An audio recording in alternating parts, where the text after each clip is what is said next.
You think it helps you, but in reality, it's slowly killing your discipline. That's the trap most people fall into.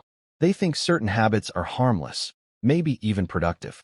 But those very habits are the reason they can't stay consistent, can't build momentum, and can't reach their potential. Discipline isn't destroyed in one big blow. It's chipped away, quietly, silently, little by the things you do every single day. And the worst part? You don't even notice it happening. This matters because discipline is the foundation of everything. Your fitness, your career, your relationships, your mental health. Without discipline, you drift. You fall back to comfort. You stop growing. And that's why you need to recognize the hidden habits that look like they're helping, but are actually holding you back. Let's break it down. The first silent killer: overplanning instead of acting. It feels productive to make lists, create schedules, or watch endless videos about self-improvement.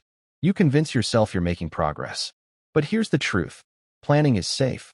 Action is scary. And the more time you spend preparing, the less energy you have left for actually doing the work.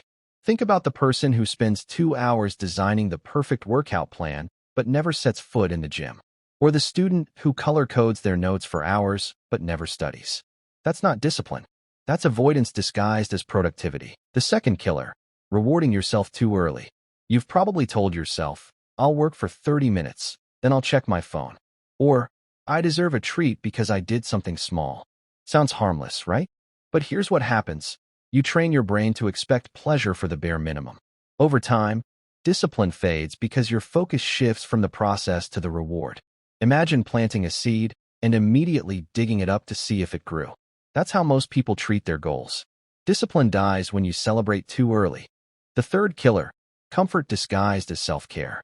Now don't get me wrong, rest is important. But there's a difference between recovery and escape. Too many people use self-care as an excuse to binge-watch shows, scroll for hours, or avoid hard tasks. They tell themselves, "I'm just taking care of my mental health." But in reality, they're avoiding discomfort. Real self-care sometimes means forcing yourself to do the hard thing. Going for the run, writing the page, having the difficult conversation. Because growth lives outside of comfort, not inside of it. And the fourth killer: waiting for motivation. You think, "I'll start when I feel ready, when I'm in the mood, when life calms down." But here's the truth. You'll never feel perfectly ready. Discipline is built by acting without motivation, not because of it. If you only move when you feel like it, you'll stay stuck forever. Think of it like brushing your teeth. You don't need motivation for that. You just do it.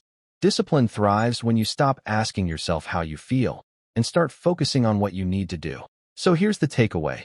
Discipline doesn't die because of one big mistake. It dies slowly, through the little choices you justify every day. Overplanning, rewarding yourself too soon, confusing comfort for care, waiting for motivation.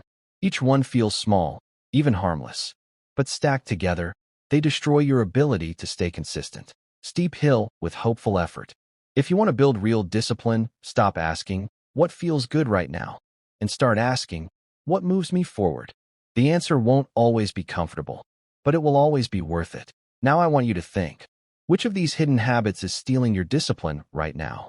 Be honest with yourself. Drop it in the comments. I want to see where you're at. And if this video hit you, give it a like, subscribe for more, and share it with someone who needs the reminder. Because the truth is simple. What you think is helping you might be the very thing holding you back. And the moment you cut it out, that's when real discipline begins.